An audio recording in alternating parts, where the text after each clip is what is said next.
My daughter went missing on New Year's Day, 18 years ago.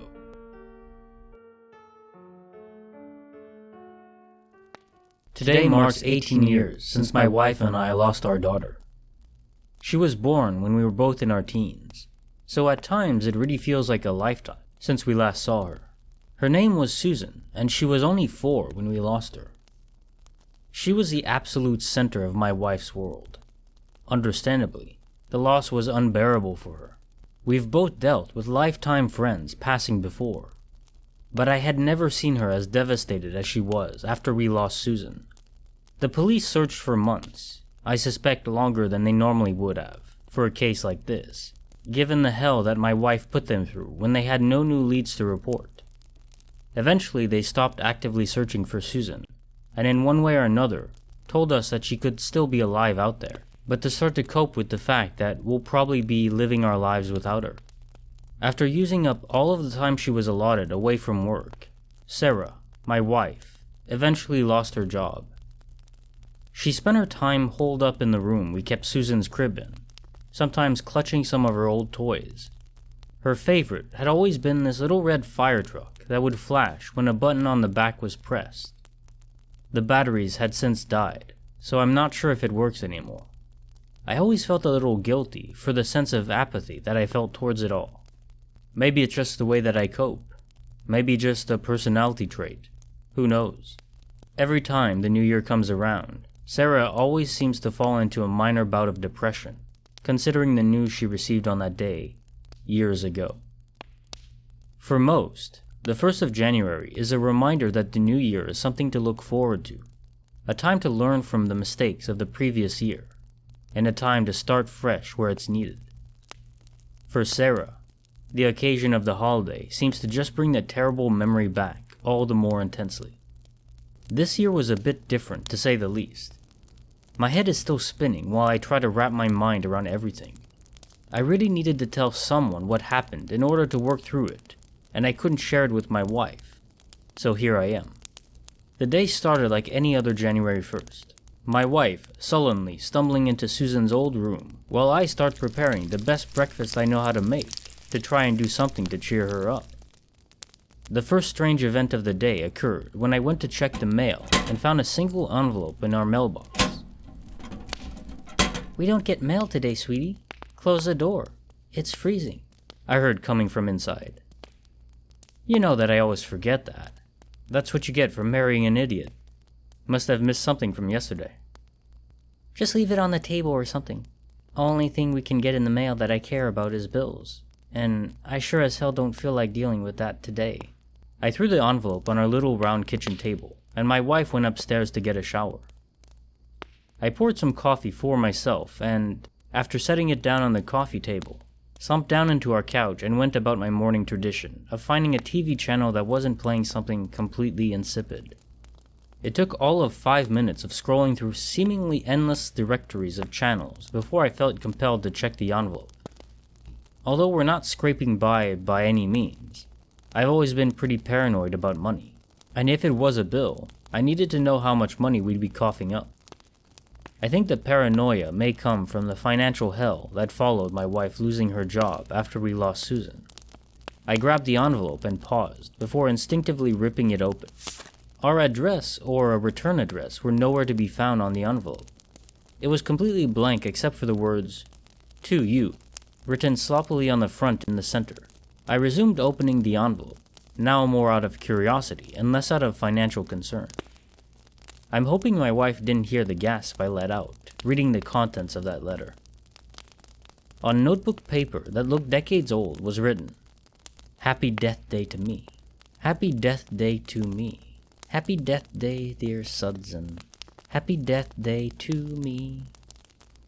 After sitting stunned for several minutes and a bit weirded out that I had read the letter in my mind with the familiar tune that was supposed to evoke happiness, I quickly ripped the letter into several pieces and rushed it into our trash can outside by the curb. I heard Sarah turn off the shower, and there was no way in hell I was going to let her see it.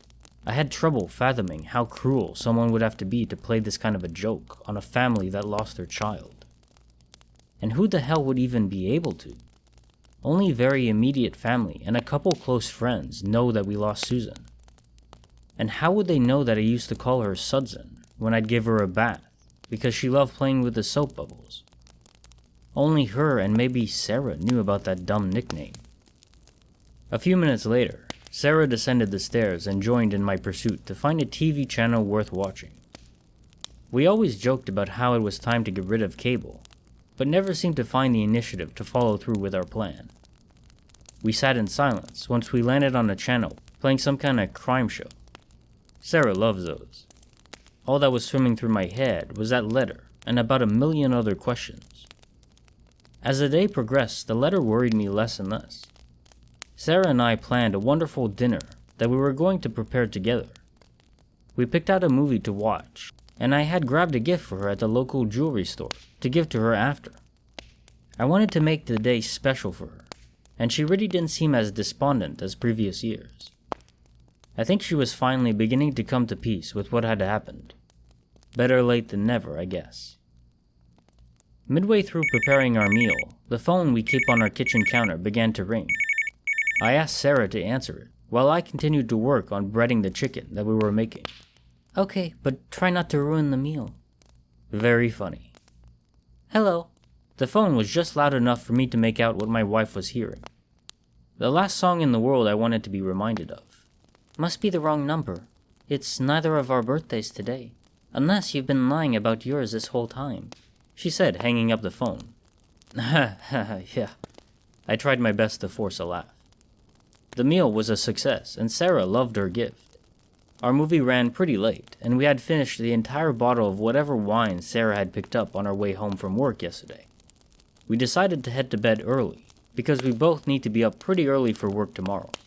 Sarah made her way up the stairs, and I worked my way around the house, making sure that the doors were locked and any lights were turned off. As I went to turn off the light over the kitchen sink, I glanced through the window, and something caught my eye in our backyard. We have giant shrubs near the back of our property.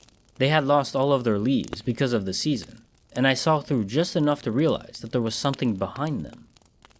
Being the paranoid guy that I am, I knew I had to investigate before my brain would let me go to sleep.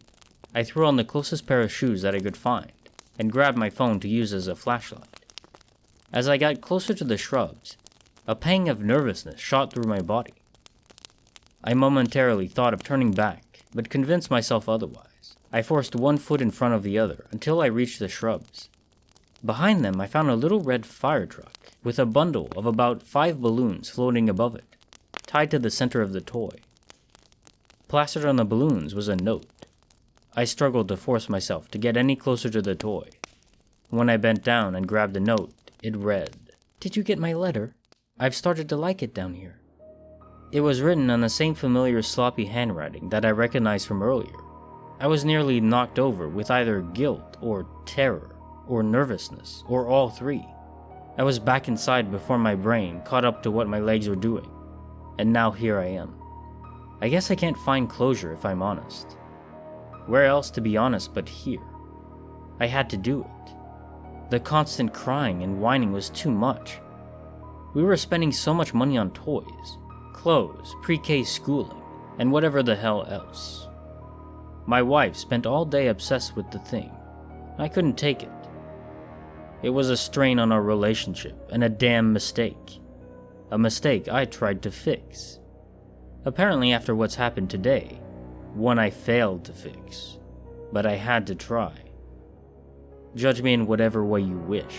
I'm my own harshest critic most of the time anyway. I had to do it. Hell, it's taking her a while to get over it, but I think even Sarah would eventually come to thank me if she knew.